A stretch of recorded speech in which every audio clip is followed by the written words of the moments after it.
Happy Friday and happy Veterans Day. Everyone out there, all of our veterans, armed forces, we appreciate you, all of your support, and all of your sacrifice. Congratulations. This is your day. You deserve all of the honor, love, and respect you get on today. From Lucky Lefty Podcast, happy Veterans Day. We appreciate you. We appreciate it. Friday. It's for the Culture Friday. I'm excited, bro. I'm excited because I'm about to spill some tea. And if you don't want to hear it, get out of the show and come back in about 5 minutes. They did my boy Chadwick Boseman right. They did him right. Fantastic job by Ryan Coogler and everybody connected to Forever Wakanda. They did my boy right. Now, if you're looking for this action thriller, start to finish, that's not what you're going to get. But if you're looking for the perfect transition and storyline to set up the next Black Panther and the continuation of the series and on into Ant-Man and the Wasp, you got perfection. The storytelling was fantastic. Fantastic. Jabari, funny as ever. Funny as ever, dude. Funny as ever? Oh, funny as ever. Cracking jokes. You know. What would you give it out of 10?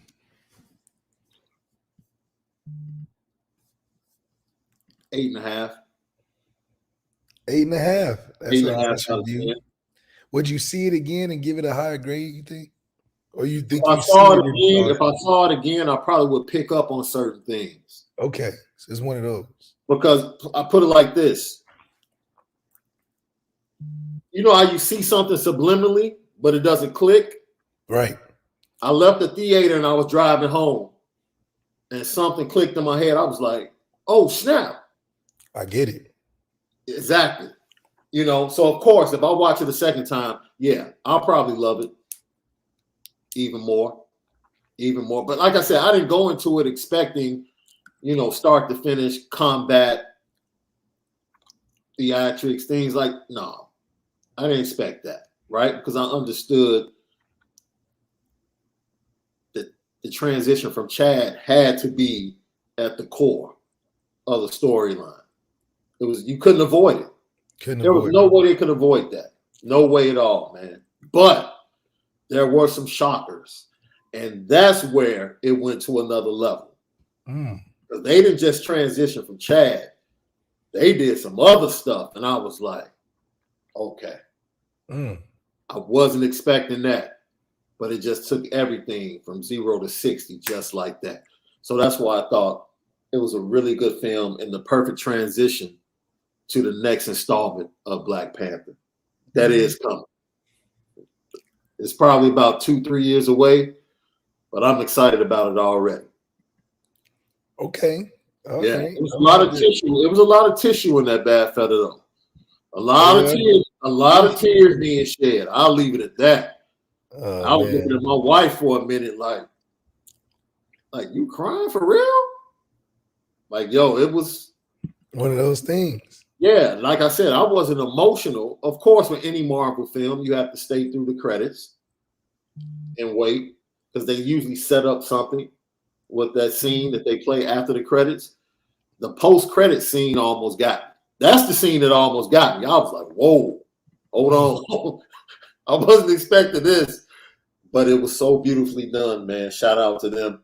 It's the perfect tribute to the life of Chadwick Boseman and his iteration of Black Panther. Wow. Good review. You should work for Rotten Tomatoes, man. Hey, man, and I did it in 5 minutes. You know what I'm saying? That's perfect.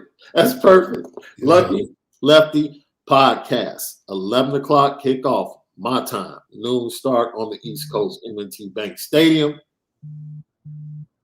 Notre Dame faces off against Navy. 6-3 Notre Dame. 3-6 Navy.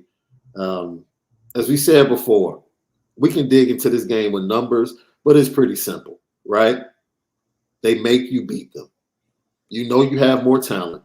They make you beat them. They don't beat themselves. Yeah. 3 penalties per game, 23 penalty yards per game, limited possessions for you offensively. You have to maximize your opportunities, score touchdowns, not field goals. And if they drive, because they go on these long drives, time of possession, this is a battle of time of possession giants. Both are really good rushing attacks. Who is going to be able to invoke their will and control the tempo of this game and control time of possession? It's going to be interesting. And right now, it's time for Stick to the Script, brought to you by Onora Whiskey, OnoraWhiskey.com. It's that premium American whiskey, OnoraWhiskey.com. And if you drink, you have to drink Responsible. So Malik gives you his clean sheet. What's the attack coming out of the gate offensively to go up against the midshipmen in this undersized defense? I think we talked a little bit about it yesterday, opening up the offense a little bit, giving the receivers a little bit more of a confidence booster this game. I think they should come out aggressive. They should come out throwing the football, getting Drew comfortable early, and because you don't want to get cold throughout the game because they have long drives. So you want to be able to come out hot, score early through the air, and get the run game in the back end of it just to have Drew warm and used to the game. So when they do have long period time of possessions, he's not just on the sideline, got to warm his arm up all game. So I think it's important if we want to raise the level of competition in that receiver room and confidence in that receiver room, get them going early, supplement it with the run game, get a couple scores, and we should be on top by half and go from there. That is Stick to the Script each and every Friday right here for the Culture Friday, brought to you by Onora Whiskey. So are you comfortable saying open it up, be aggressive, because you can always go to the Russian attack? Or is it more advantageous to depend on the Russian attack, knowing that you can always go to the play action and take advantage of a vulnerable secondary for Navy? I think in this case it's about us. This is a game about us and playing in situational football, but also this is a game of strategy.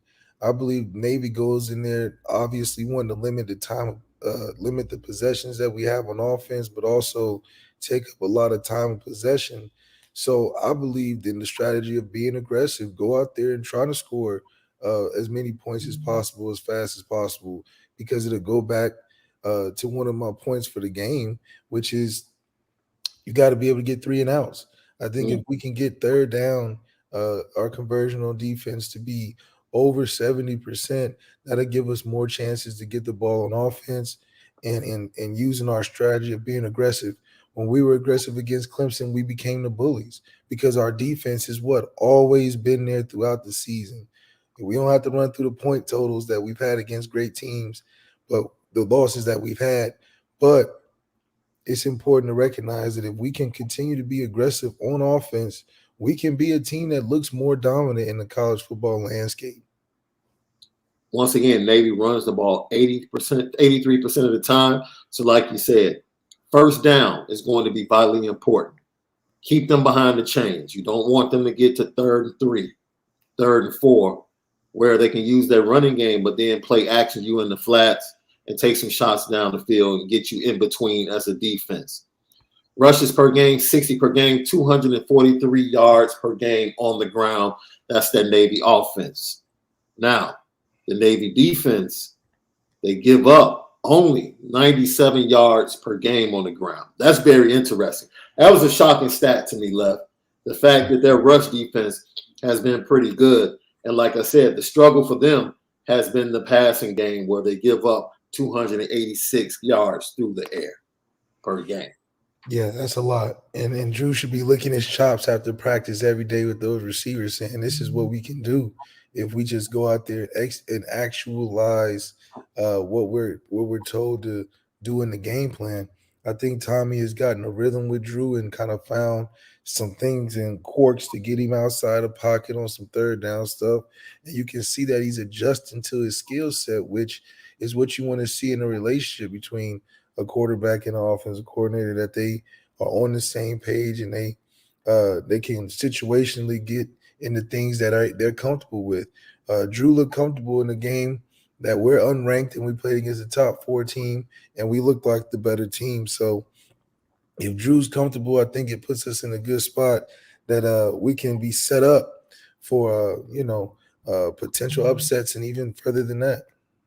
Now, they are below what they've been used to as a program. Speaking of Navy, we talked about third down conversion rates. They're right about 42%, which is 43rd in the nation.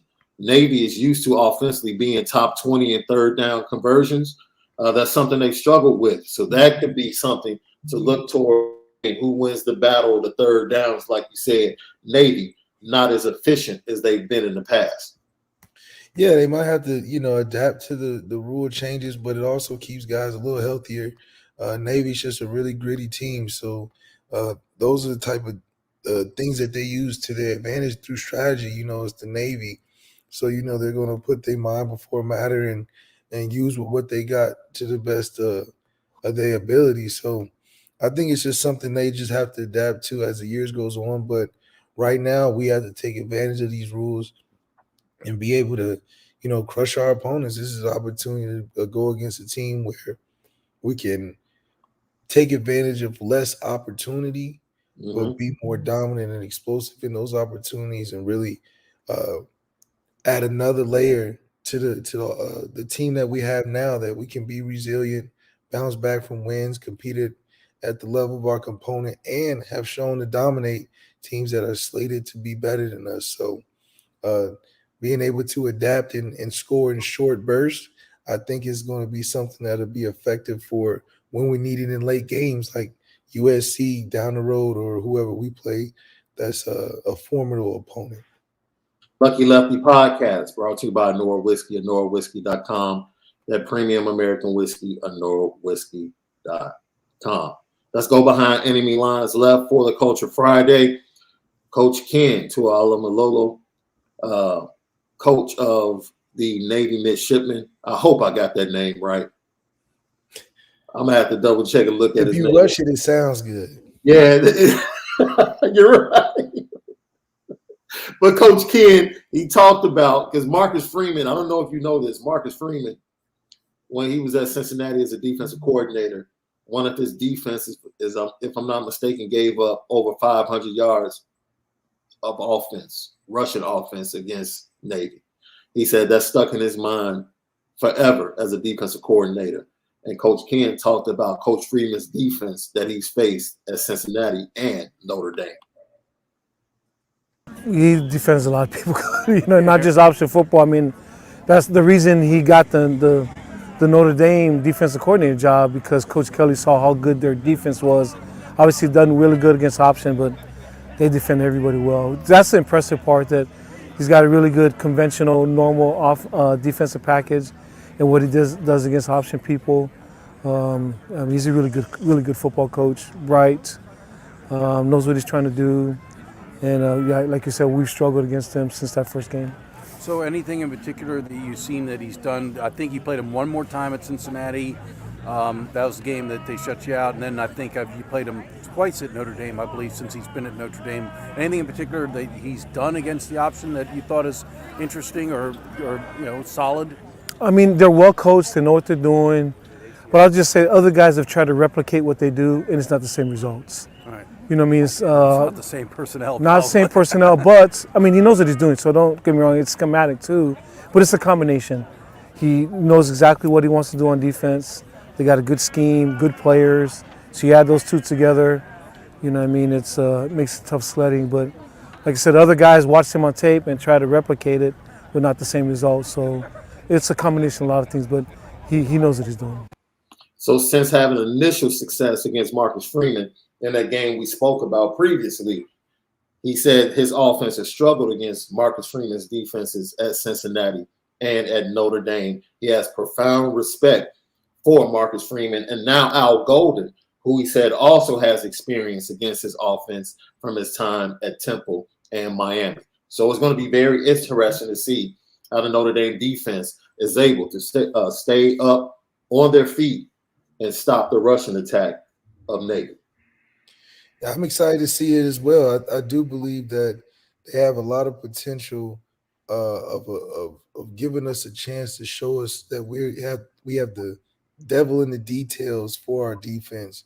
Marcus Freeman took it very personal in giving up that many yards, and he clearly has made it abundantly clear that that'll never happen again. So I'm expecting, with even better players now than he had at Cincinnati when that happened, I think there's going to be a good showing for our defense to kind of, strut our stuff and be able to get a lot of guys in.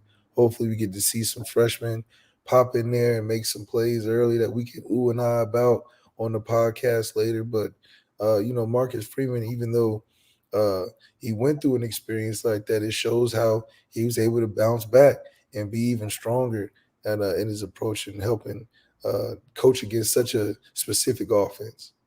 That's a perfect segue to the LL question of the day. We are behind enemy lines talking Navy, and we'll hear more from Coach Ken in a few seconds. But the LL question of the day: you expect Notre Dame to be able to dominate this game and come away with a convincing win. Some young players should be able to get in this game. Which young player needs to see the field for you against Navy? Which young player needs to see the field for you against Navy? We'll get to your comments and your super chats at the end of the show. We greatly appreciate how you support Lucky Lefty Podcast. So Coach Ken, his 3 and 6 midshipmen will be looking to slow down the Notre Dame rushing attack. Audric Estime looking for 3 consecutive 100-yard games. Who is going to be the biggest, I don't want to say the best, but who's going to make the biggest impact in the backfield this game left? I want to say Tyree. I think Chris Tyree has a great chance of doing it because of his speed and versatility against defense that I think we can outflank. We can score a lot faster running outside of the tackles, and I think his ability to be versatile and catching the football and running outside, but he's been running some inside too. But if they can get him outside that tackle, I think he can take it a long ways, especially if we hit him inside with Audric, hit him inside with Logan, and in the mix between that, I think he can have a big game in the run game as well as catch the ball out of the backfield in this game as well. I definitely think he can make an impact in the passing game, without a doubt, especially coming off the film that Navy's going to be watching from the previous 2 games against Syracuse and Clemson and how physical the offensive line has been. They fully expect Notre Dame to come straight ahead and, like you said, be aggressive early, catch them off balance, and then for the rest of the game, have them off balance, not knowing how you're going to attack them. I can definitely see Tommy Rees finding a way to implement Tyree into the game on the ground and through the air. Absolutely left. Coach Ken, once again, talking about Notre Dame and saying, yeah, they're hitting on all cylinders right now. To go, play in Baltimore, home game for us, right down the streets. Played at M&T Bank Stadium. Obviously, it's a great honor for us to play there. Grateful for the Ravens, and it would allow us to play there. It's close to home. We're excited, but we also know it's a great challenge. And what do you see in this Notre Dame team that's one of the hottest in the country? Yeah, they're playing really well right now. Just what they did to Clemson, number 4 team in the country, and got after them. Super impressive, and obviously they have a tough schedule every year, but you can see them catching their stride right now. Has Notre Dame really hit their stride? Do you think? That's the question. I think there's more room for this Notre Dame team. Like Clemson was kind of like the coming out party of what this team was supposed to be. But I don't think they've really hit their stride to the point. I think Boston College might end up being the game at home where they hit their stride going into USC. I could be wrong. But that's the way I'm feeling. But Coach Ken feels like they're facing a team that's kind of like a Mack truck coming downhill at this point. Yeah, he's definitely at the wrong place for a long time with this team. We're on a crash course for destiny at this point. We won our Super Bowl recruiting championship, so we feel pretty good about that. But also being able to flourish on all cylinders, which is great. We still missing the receiver aspect, in my opinion. I think we can be a lot more explosive in that aspect, which I think would take us, like you said, that little bit better than what we're showing right now. We knew we had a run game coming into a season, so to see the O line continue to get better week to week, allowing for those running backs to be so grateful in the interviews about how well they're getting up to the second level, I think is a testament to what Marcus Freeman wanted the team to be in a vision standpoint. He wanted us to be physical. He wanted us to be competitive and get after people, and we're showing that. And Clemson at the right place, the right time in the season where we've kind of licked our wounds a little bit and bounced back and hit the bottom in a lot of instances. Losing to Marshall and Stanford, that's a bottoming feeling. But to come right back and then hit the top and beat a team like Clemson the way we did, it's only a matter of time before we see ourselves in that top 10 that I think we can still finish in. Yeah. Some of the comments in response to the question, ND9 says not hitting on all cylinders, not at all. Interesting comment here. Bailey Brad, stride doesn't mean peak, at least to me. Steve Splendor, thank you for tapping in. There's more room. The problem is we all know it needs to come from one position, and we all know the ability might just not be there to maximize the steam. I think it comes from more than one position, because I will put responsibility on the wide receivers as well. I think they go hand in hand. I think we can get more from multiple positions on this team to really be at peak performance. Keith Erickson, we're still in the first 100 on a 200. Need to hit the next gear and close. Got to have that closing kick. Okay, Keith. I feel you on that.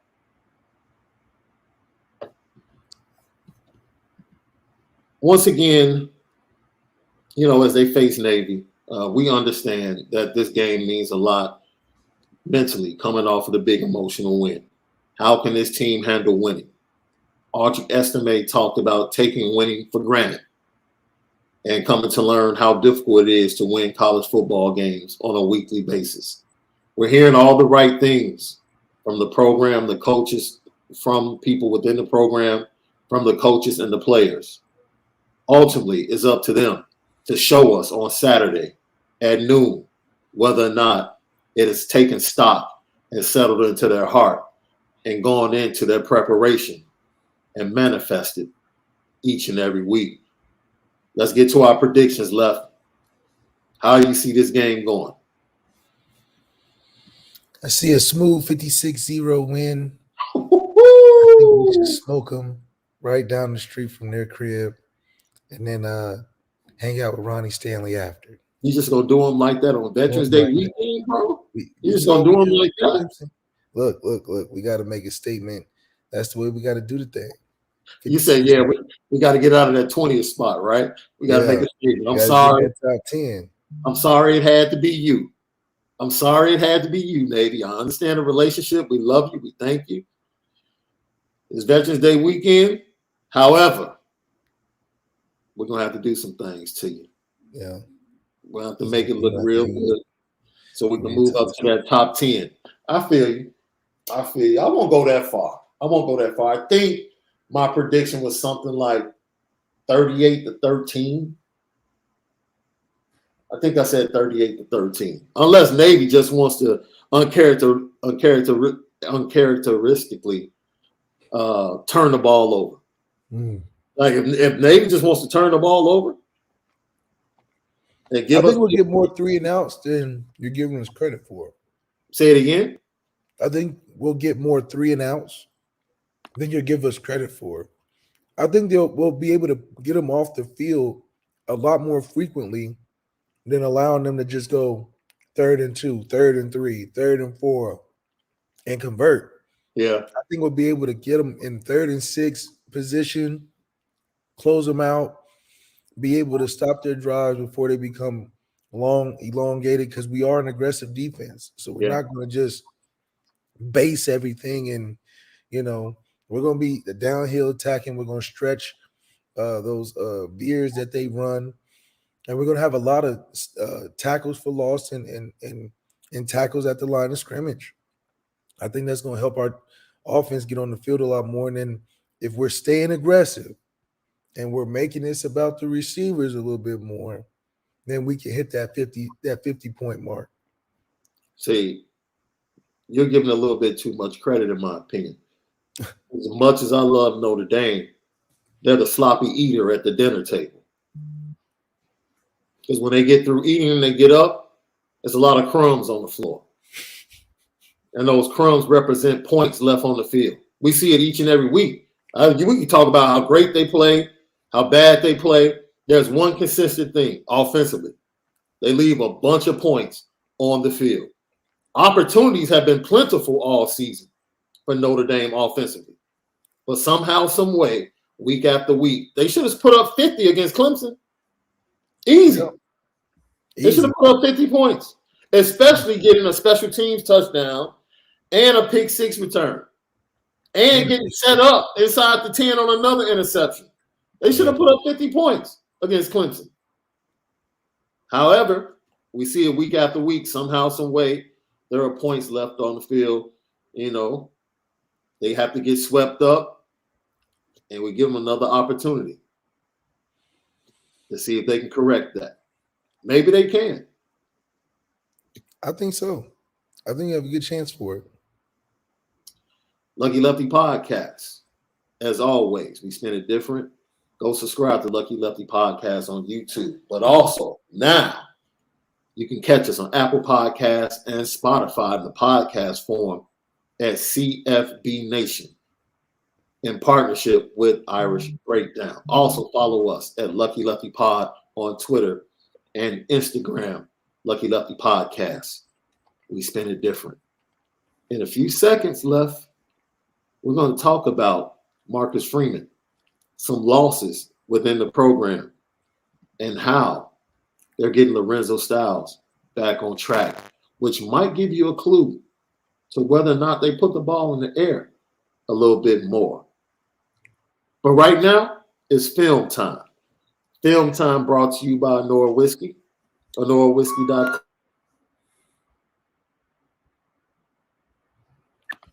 I had to let that doorbell chime get through. Yes, sir. Yes, sir. So we said that we were going to do some film work. And today is a 2024, a young man that is absolutely electric. As I said before, he's only a junior. He still has his senior season to play. And he is the all-time leading rusher in the state of Missouri, bro. Let me say that again. He is the all-time leading rusher in the state of Missouri with a full season to go, bro. Well, a full season? He did this in 3 years? Season to go.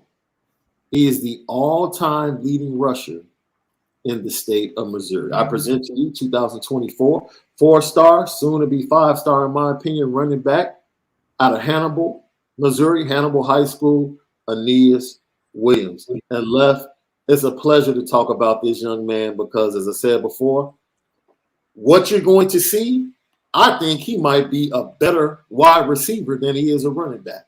He is definitely the number one all-purpose running back in the country. Now watch this play. He just takes the ball from the defensive back. Bad throw. Doesn't lead him. He just comes and takes the ball. You know? He just took the ball left. He just took we should stop the tape right there. He took it. We should stop the tape right there. Deceptive speed. Just deceptive speed. Doesn't look like he's moving fast somehow, some way. This is like a Toby Gerhardt mixed with a Tim Tebow kind of instinct with a he looks like the Terminator a little bit. He looks huge. Yeah, he's a big kid. And I mean, he's just like, just give me the ball. He's 5'10". He's right around 200. Look at that. Yeah, I'm telling you, and you split him out, this kid is dangerous. Jet I mean, sweep, he's just like, and the speed is there. I don't understand how he's fast because he doesn't look like he's He running doesn't. fast, Yes. but he looks like he's got a lot of Look at him. form. Split out up top. Yeah, it's Watch. like he just goes. Watch this catch, left. Oh, Over the top. Over the top, left, of 2 defenders. and then he runs inside the tackles and just be gone. Yeah. Yeah. He's like a Split out again, left. Let's play. Ooh, Big boy ball. He got routes Big low boy. key. Ooh. He go up like a tight end. He go up like a Michael Mayer. But he's 5'10". 5'10", right about 195, 200. Man, He'll add about 10 pounds. bigger than that. Woo! Goodness.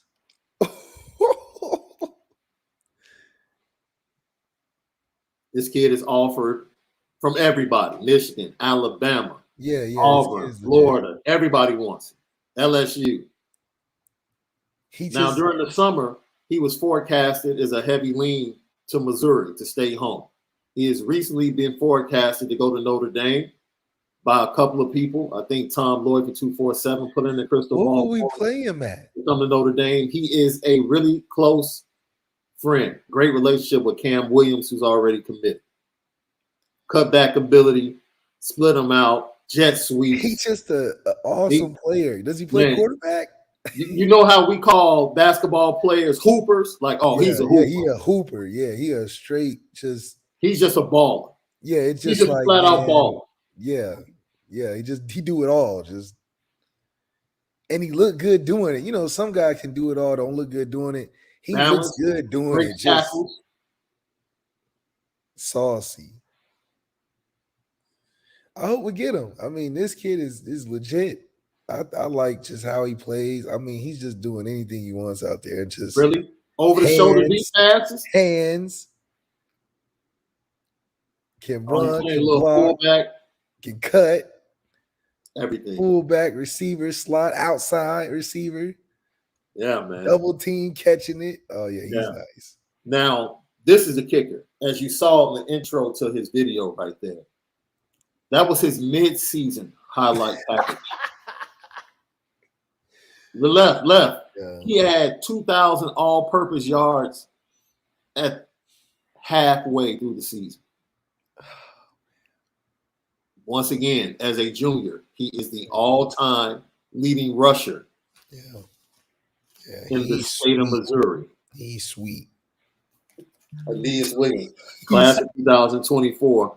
And the reason we showed you the young man is simply because he could be the next commit of the 2024 class for the Notre Dame Fighting Irish. You have to love it. You have to love it. Can't let him go to Georgia. Can't let him go to Bama. No. We're going to have to keep him in the Midwest. Let's keep. Because that looked like a Brock Bauer Jr. right there. Just a playmaker. Yeah. Just throw it to me. I'll catch it. I'll do it all. Whatever. That looked like Brock Bowers, like literally. Yeah. I agree with you, Alan. I mean, Alex Rohr. I agree with you. Thanks for tapping in today. Can someone say Heisman? Yeah, man. I agree. When you watch his tape, you're like, okay. Yeah. He is very Christian McCaffrey. I said Toby Gerhardt until I realized Toby Gerhardt, 5'10". But I would say his skill set is more Christian McCaffrey than Gerhardt. Like, I wouldn't say Christian McCaffrey. I wouldn't say Christian. He's stiff up top, like Toby Gerhardt. I see from a running style. Yeah, he's stiff. Like Christian got the shoulders and but he's like stiff doing it. Like it's almost like if Peyton Hillis was like had feet for real. Ooh, Peyton Hillis. You went back for that. Ooh, back to the Hogs. Peyton Hillis. Peyton Hillis was a man. He was a baller in the NFL when he went to the next level too. Just couldn't stay healthy. He couldn't stay healthy. I want to see what that 5'10" looks like around all the other guys, though. Yeah, absolutely. So Coach Ken talked about Notre Dame starting to hit their stride. We understand the disappointing losses early in the season. They sit at 6-3. We both agree that with the pedigree and the winning streak and being one of the hottest teams in the nation, if they sweep November, which is our hashtag sweep November, because if you sweep November, more than likely you're going to end up being a championship football team down the line, right? Most likely. Most likely. That's when the big games come up. Sweep November, and they get to 9-3 on the season. A 9-3 Notre Dame team, one of the hottest teams in America, more than likely will be a top 10 ranked team in the college football playoff rankings, which means outside chance at an NY6 bowl, outside chance. They might keep Notre Dame out because of the lack of an affiliation to the conference and lock-ins with the NY6. Yeah. So they're going to need some help from teams in front of them losing. But also, let's go to where Notre Dame currently sits in bowl projections. And I want to hear what you think about these matchups. Notre Dame 6-3, currently projected. 3 outlets. I won't give you the outlets, but 3 outlets have bowl projections. 2 of the outlets have the same game. Notre Dame versus Florida in the Gator Bowl on the 30th. And then the other projection is Notre Dame versus Kansas State in the Cheez-It Bowl on the 29th. That's cheesy. 2 games I don't want to see. Look, I don't think Notre Dame will have a problem with either one of those teams, honestly. But I think Notre Dame is going to continue to win and probably be involved in a much bigger bowl than the Cheez-It Bowl or the Gator Bowl. They're not going to put Notre Dame in no Cheez-It. I mean, they're at 20 in the rankings. This is based upon where they are now. That 20 is a fabrication. You are still stuck on this Notre Dame deserves to be in the top 10. What, you can even name. Man, you are Stephen Strange right now, bro. You are trying to pull illusions out of your pocket. You are trying to pull the wool over the eyes of people, saying that Notre Dame deserves to be top 10 right now. 100%. Come on, bro, relax. Come on, man. 11 through where we are is not doing that to Clemson. 11, the people that are at 11 to where we are at 20 are not doing that to Clemson. They're not. Because none of those 11 through 19. This is my pushback. None of them have an offensive line that's better than us. And none of them have a defense that's better than us. Syracuse could have done that. But their coaches played scared. They could have lined up and run the ball. You talking about they scared. They were up double digits. Shaun Tucker was averaging 10 yards a carry. And he didn't touch the ball the rest of the game. That's coaching. All I'm saying is, with better coaching, they might have taken an initial L at the crib against Syracuse. But if was a fifth, we all be drunk. I totally agree with that. But at the end of the day, we know that there's not a better O-line or defense in 11 through 19 right now. Right now. And we know that outside the top 6, there's not a better O-line or defense on the same team. There's not. Oregon got a better defense than us? Absolutely not. Absolutely not. Oregon has a better quarterback. I said 6 and out. Hey. They ain't got a better O-line, and they don't got a better defense. So Clemson's at 10. Ole Miss is at 11. UCLA is at 12. Utah is at 13. Smacking UCLA. They iffy. Penn State is at 14. And now we know. I felt like Notre Dame should have been 15th or 16th because they beat North Carolina. North Carolina is 2 games better. But North Carolina got decimated by Notre Dame. That's what I'm saying. So now they're pretty much punishing Notre Dame for one of those sorry losses to Marshall and Stanford. That's what they're doing. Because if Notre Dame would say, let's say 7-2, Notre Dame would probably be hovering around 13 or 14. But because they're 2 games behind North Carolina, with the only loss coming to Notre Dame for North Carolina, and Notre Dame is sitting at 20. I understand what they're doing. We just won the ACC. So no ACC team should be in front of us at all. We just won the whole conference. We beat all your favorite teams in there. We done smacked y'all and did numbers. 27 consecutive numbers.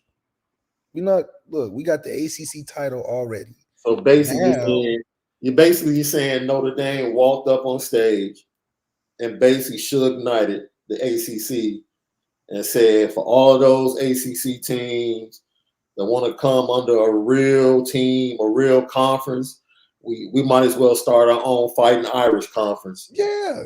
Be the Champions League. Come to death row, right? Come to the real ones. This is too easy. Come to the row. Look, that's your brotherhood and your emotions talking, bro. It's true. I understand. I understand where you're at. That's your brotherhood. That's your emotions talking. You're sticking up for your boys. You know how good your boys really are. You know. They just happen to drop the ball, man. I don't think anybody thinks that the teams that are 11 and out could beat us. I would agree with you. I would get 11 and out. No, I really don't see anybody. There's one team offensively that would challenge Notre Dame. Ole Miss. No, heck no. I don't believe in Jackson Dart. Heck no. Then we, No, Texas would be a problem. Bijan Robinson is a problem, and Xavier Worthy is a problem. We're locking that up. Bruh. They don't have no offensive line. They do start youngsters on the offensive line. What do you mean they don't have no offensive line? No, we got a better defense. No, you asked me. I'm telling you, the skill position guys that would give Notre Dame a problem. I don't care how good Benjamin Morrison is. I don't care how good he is. I'm not putting him single high man to man on Xavier Worthy all game. Why not? We did against Ohio State. Come on, man. You need to stop. We held Ohio State to 21 points. You need to stop. Okay, we got to run through. You need to stop. You need to go watch more Texas football. 21. You would be doing that young man a disservice. 16. Lining him up all game, man to man. Not all game. We'll do whatever we did versus Ohio State. All right. Okay. 21. Go ahead. 12. 16. And what, 14? That's what our defense is giving up. So we're not worried. Once again, I did not say. See, this is when people get in their emotions. Did you hear me say Texas would beat Notre Dame? Did you hear me say that? They wouldn't give us a problem. That's what I'm responding. It was the offensive talent. Just like the US, we're going to bang USC, but USC's talent is going to give Notre Dame a problem. No, I agree with that. I agree with that. I don't. You talk. They got 2 first-round talents offensively at wide receiver and running back. They can't block for nothing. But yet still Bijan still puts up numbers. He's that type of dude. That's not us. All right. You saw what Bijan did against Alabama. Bijan had 20 carries for 50 yards against Alabama. I guarantee you this. Texas will put up more than 14 points. That ain't Clemson. Yeah, okay. That's fair. That ain't Clemson. That's all I'm saying. That's not Clemson. That's all I'm saying. They'll put up more than 14 for sure. So you asked me to look at the list after 11 and see, what could be ominous? The only thing that stood out to me was Texas, and then the only other thing I could say would be the physicality of the run game of UCLA and Zach Charbonnet. That's the only other team in the trenches that could physically say this is what we do as well. We got more depth for UCLA, though. They don't got enough depth for us. We'll eat the run game up second half. Right. DTR is not bad, though. Yeah. I think he's pretty solid. Yeah. I'm interested to see that USC-UCLA game, though. Yeah. I'm with you, KL. This is a great point. Malik might have some nightmares over this. I want payback for that 2016 game too. We did it to ourselves on that one. Yeah. And I see you, Matthew. Look, man, it's disrespectful to say Bijan Robinson is who he is because he's running on Big 12 defenses. Nobody said that. No. I said somebody in the chat said that. Mm. Bijan Robinson is a dude. Like, don't just watch him play. I don't care what. You put him in the Big 10, he would do the same thing to the sorry Big 10 team. The exact same thing. Not if you play for Rutgers. Come on, my guy. Come on. Now you're going to the extreme. You know, if you put him in the ACC, Bijan Robinson would eat. He would eat. He would eat. You put him in the Pac-12, he would eat. You put him in the SEC with a real SEC offensive line, he would eat. What's a real, like Georgia? Yeah. No, that's an over-the-top SEC line, dude. Like, Alabama has an average, decent SEC line this year. It's below norm for Alabama, but like you said, it is your average offensive line in college football. They don't run the ball though. Alabama. They don't. But you've seen Jahmyr Gibbs still have good games on limited carries. But that's all I'm saying. They got Bryce Young, man. That's my guy. Yeah, for a kid like Bijan Robinson, he's not good because of the conference he's in. He's good because he's good. He's just a good Notre Dame. Oh man. Oh my. Bro. Look, man. No, I'm not gonna say that. I'll take our guys. Man, we could just have another one. Shoot. We make it work. Oh man. So that you're not intrigued by that Notre Dame, Florida Gator Bowl? That's not doing it for you? Not big enough this year. And Adrian Napier probably not going to be there that long. And facing Kansas State in the Avery Johnson Bowl, aka the Cheez-It Bowl, that wouldn't be it for you as well? I wouldn't even watch it for real. That's what we got to play. I mean, that'll probably be Pine's best game of his career, you know, go ball out versus Kansas State. The fact that quarterback is Adrian Martinez, dude, I think I might watch that game on DVR if they play Kansas State. Like, dude, we're facing Adrian Martinez. Come on, man. He ain't Spencer Sanders. No. Even though they did beat the brakes off Oklahoma State, though. They brought Oklahoma State to Manhattan and did some things to them. They did some things to them, bro. It was bad. Definitely was bad. So, Lucky Lefty Podcast, as always, subscribe to Lucky Lefty Podcast on YouTube.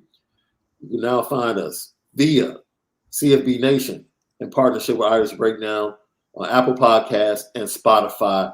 Go hit us up, subscribe, hit that automatic download. Each and every time we drop that audio, you'll get it and be able to listen to the Lucky Lefty Podcast wherever you go. And while you're doing that, you can go ahead and leave a comment, but hit those stars. Give us one of those top ratings. We would greatly appreciate it. CFB Nation, Lucky Lefty Podcast. Make sure you follow us on Lucky Lefty Pod on Twitter and Instagram. We spin it different. All right, Marcus Freeman. As we get ready to close, we've talked about Aneyas Williams. We've talked about the Navy matchup, what needs to be done. We've heard from Coach Ken, head coach of the Navy Midshipmen, behind enemy lines. And before we get out of here left so everyone can enjoy their Friday, we got to hear from the man in charge, Marcus Freeman, and tidy up some things. Brandon Joseph will not be playing tomorrow. Messed up that ankle in the second half of the Clemson game.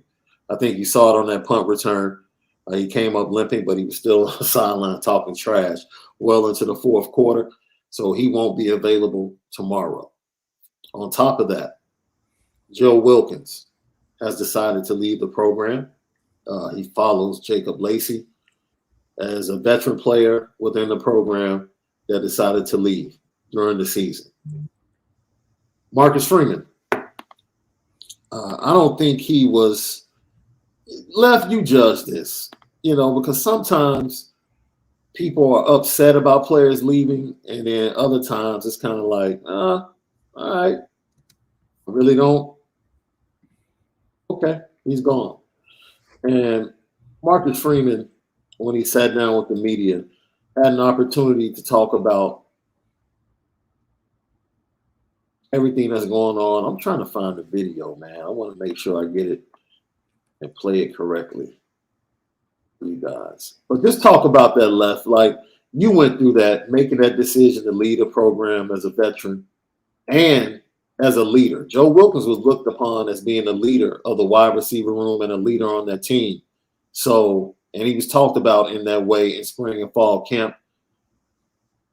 What's that thought process that a young man goes through? Because Notre Dame's a tough place to leave for young men. Well, I graduated, so shoot. I felt like, once I graduated, it was like a, do it all over process again. I got to look at it from a selfish decision at that point because I felt like I put everything I had in at that point, and I had a chance to do it differently. So leaving not graduated, yeah, I can imagine just a lot of emotions, man, because you really wanted to go for the connections. You still worried if that's going to be in place now that you're leaving without the degree. You kind of feel like, you're going to get a good chance outside of Notre Dame for a second chance, but then it's the devil is always better than the one you don't. So it's just a lot of worry that goes into it. But you do, in the back of your mind, still feel like, okay, I want to make this business decision to go to the best place I could just play right now. So that just is a variety of places. Some guys go really small schools. Some guys go to a somewhat of a similar school, but, becomes really an independent, you're on your own thing. So it's mentally taxing because, you're not on the team schedule anymore. You're on your own schedule. So you got to deal with the real life stuff like subleasing your apartment and, finding your travel and getting all your stuff for school and everything. So it really is a fast-paced process if you know where you're going. If you don't, shoot, after the semester, you just go home. Thanks. So, it's a lot that goes into it. Marcus Freeman gave his thoughts on the departure of Joe Wilkins at his presser. He continued to work hard and continue to find ways to improve. At the end of the day, it's the job of every coach on his coaching staff is to put the guys on the field that we feel give us the best opportunity to have success. And Joe was playing, probably not as much as he wanted. And so we made the decision to make a change. And so that's really all I have to say about that situation. But love Joe and love what he's done for this program and wish him all the best. Joe really was playing well during the spring, and then he got injured. And the injury setback really set him back. And then once Deion Colzie came back from his injury and got back to 100%, he started getting the bulk of the plays that Joe Wilkins was getting. And then we all understand the level of the passing game and where it's at right now. The opportunities just weren't there in the passing game to really make an impact. We saw him catch a touchdown the first game of the season against Florida State with Jack Cohn, and then he gets injured last year. So injuries really are the story of Joe Wilkins' time here at Notre Dame. And like every other player that comes in, puts in the sweat, blood, tears to be a part of the brotherhood, we wish him nothing but success in his next spot. Absolutely. And it's just unfortunate, when you're not healthy, it just is a purgatory type of feeling when you're on a football team, especially the relationships between you and the coaches and your teammates, because your ass is in the training room most of the time and you're really not around as much. I remember getting hurt initially. They don't even really call for you. So So when you pop back up and they're like, oh, I thought you was dead a long time ago or left or transferred, and then you have another chance to reintroduce yourself to the team and you get hurt again. Yeah. It's like, man, so much happens when you're gone on a team from a chemistry perspective, the depth chart to the plays and the offensive scheme. And you come back and you like, man, the only thing you good for is blocking right now. We don't, everything is just move fast around you. Guys are getting better. The younger guys are getting better. So you really get that, like we talked about a long time ago. There's that window that you have at Notre Dame. I think it's regardless of the coach, that if you miss that little window opportunity, it's just sometimes you just get, you got to move on. And I think guys realize that a little sooner now, having a transfer portal available, but it's no hard feelings. And Marcus Freeman can't really speak too much on it because he's been hurt all the time. So it's like, he, like he said, he wanted to put the best people on the field. Clearly that wasn't Joe a lot of the time, but when he did, he made some plays here and there. But in this case, I think Joe can find a better spot and a place to get the ball more. I mean, that's what it's about in your fifth year. Get some film, try to get to the league. So we already going through our struggles at receivers, so we're not going to help your situation necessarily, especially depth chart. So it's probably better if you go to a team where they'll throw you the ball at least more than what we're doing over here. He also talked about when he met with the media, the struggles of Lorenzo Styles Jr., how they're going back to the basics to get him out of this funk. There's been no faith lost in Lorenzo. It's continuing to work on those things that help you execute at a higher level. Same thing we did with Aldrick in terms of finding different ways in practice to address some of the ball security issues. Same thing with Lorenzo and all the wideouts, and the ability to continue to attack those different fundamentals, right, that it takes to make sure you're executing, you're catching the ball, or you're having ball security and all those different things. So no faith has been lost in Lorenzo Styles.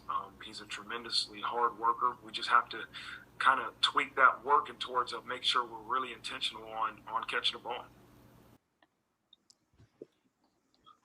Yeah, I think Marcus Freeman knows. He's like, look, we got a lot of firepower. The trigger man just got to be a little bit more accountable for the success and rhythm of that receiver room. Yeah, you can make a couple throws here and there, but some guys, I think Tyler really had a strong chemistry with the Styles, and not that he's sulking over anything, but if it doesn't hit right away, you just got to work through those type of things. And I think with us not even having that much attention to throwing it to the receivers, and you getting a hit or miss chance here and there, and then you mess around and drop it, it's just a funk that you're going to deal with until the style changes a little bit more pass friendly. But also the attitude's got to change. This ain't an offense where you're going to be Randy Moss or Chris Carter. You're going to have to be a little bit more of a supplemental player, a role player. And then when you get your chances, you just better make sure they count in those moments.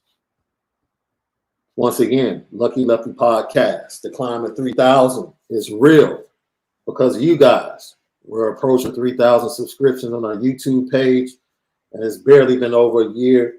We get up inspired to chat with you guys and talk Notre Dame football each and every day because of you guys. The chat is always great. The comments after the show are always fantastic, and it's because of you. Someone asked Left, are we going to do a end of the year petty train for the petty train of the year? Petty train of the year awards? Yeah. And yes, and we're going to leave that up to the fans. You all decide. Write in the comments after the show. Text us. Post it on our Instagram and our Twitter. Who you think deserves to be the winner of the Petty Train of the Year award. We'll get to that sometime in December. I can't wait to get to it. Left once again. 6-3 Notre Dame goes to M&T Bank Stadium to face off against 3-6 Navy. Noon kickoff. You expect them to be aggressive early. We both expect blowouts with opportunities to see young players, maybe another big play in special teams from Coach Brian Mason and his crew. But we definitely expect Notre Dame to turn the corner that they've been unable to turn and be able to handle success correctly and catch stride heading into that mega matchup at the end of the season against the USC Trojans with an opportunity to climb into the top 10 of the CFP rankings. It should be a really good matchup. But like you said, when we interlock arms with them at the end of the game, we want that scoreboard to have a really big gap in between the points on either side. Yeah, I mean, it's a lot of respect towards the service. They help, everything involved with that, especially, Veterans Day and how we're honoring our veterans. But still college football. And it's still Notre Dame. Absolutely. And we still who we are. And we got to do what we got to do. We will break the trend of playing down to our competition this weekend in Baltimore. You already know what time it is, bro.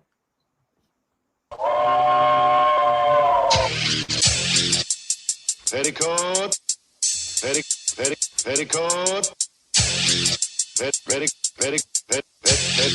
petticoat junction. It's time to get petty. Oh, we did a good job executing. Are you upset with something? And fire up the Petticoat Junction train. I just don't like you. You don't? No. What is today's petty historic Petty Junction?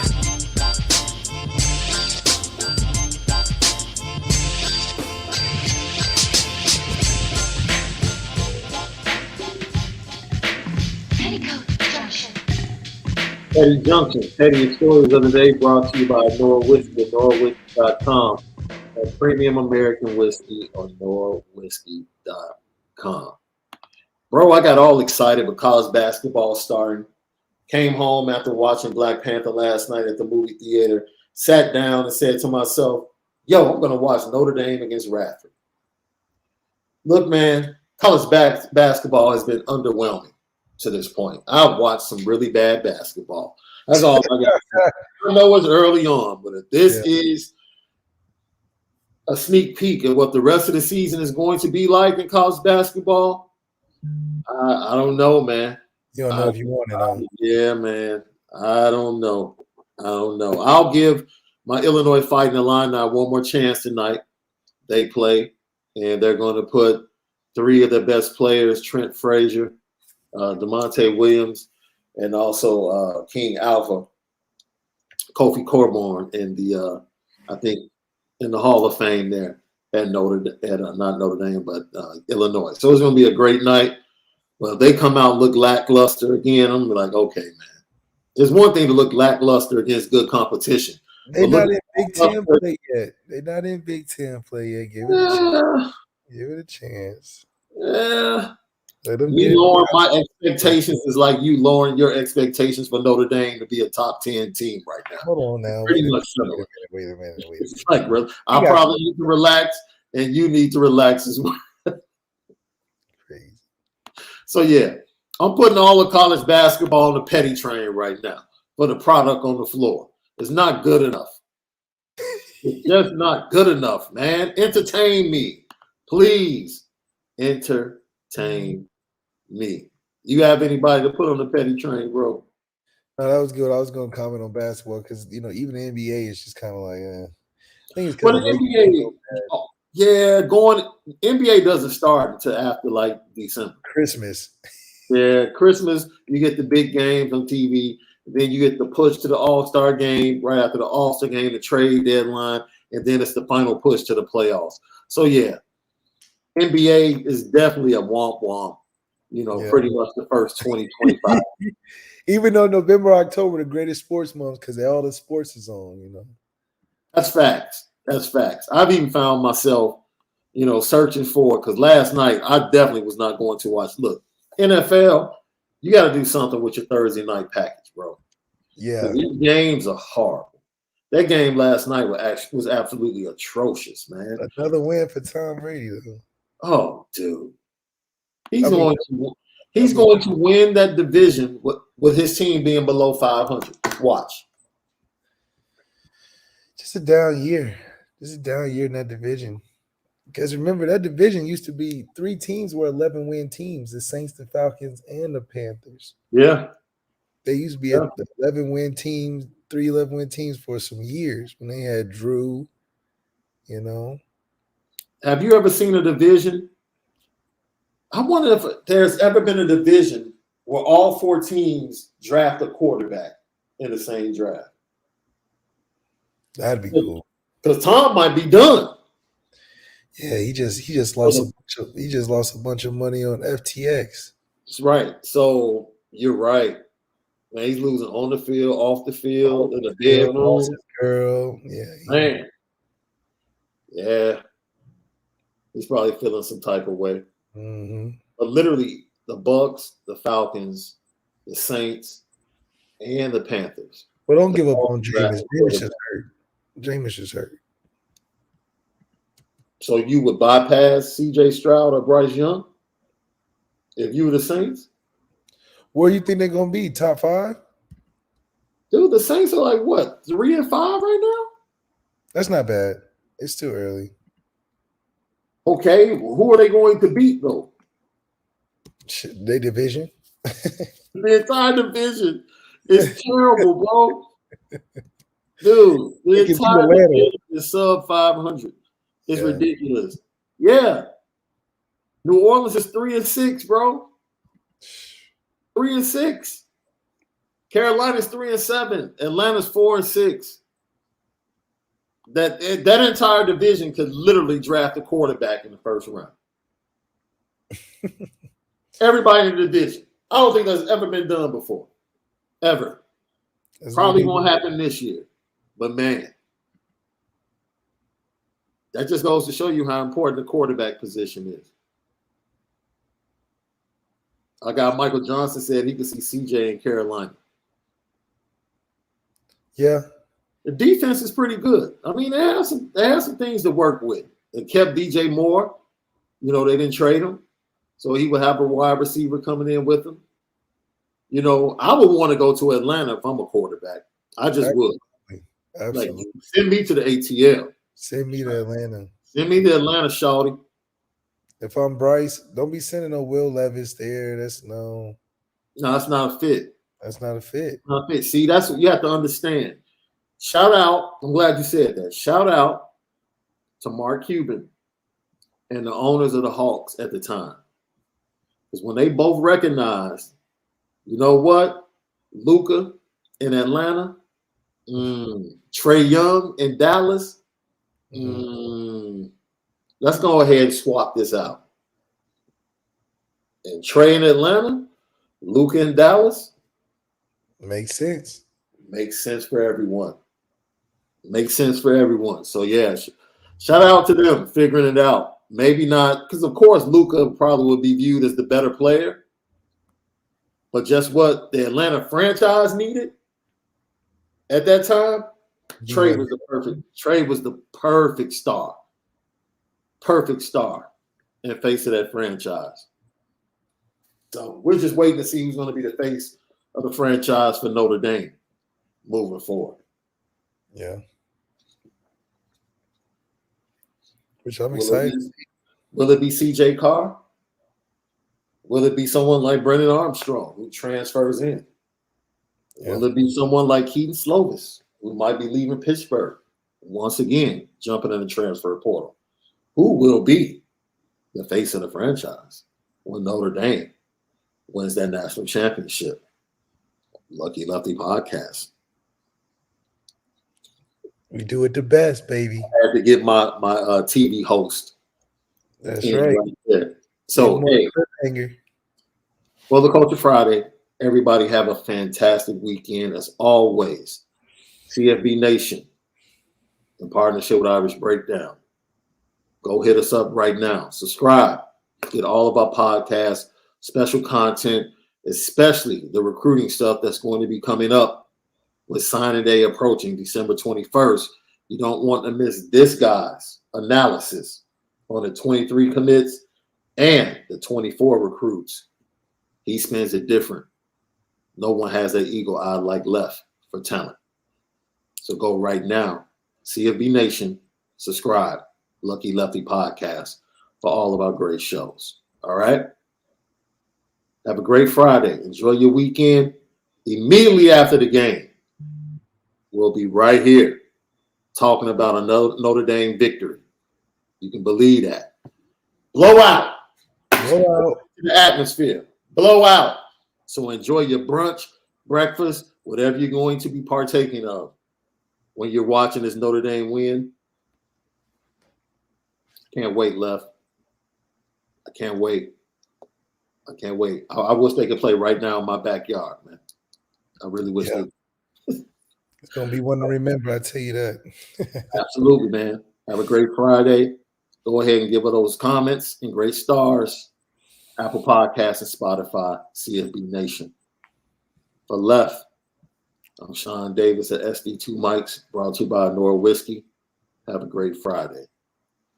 Most of all, make sure that you spin it different. Different. Lucky Lefty Podcast.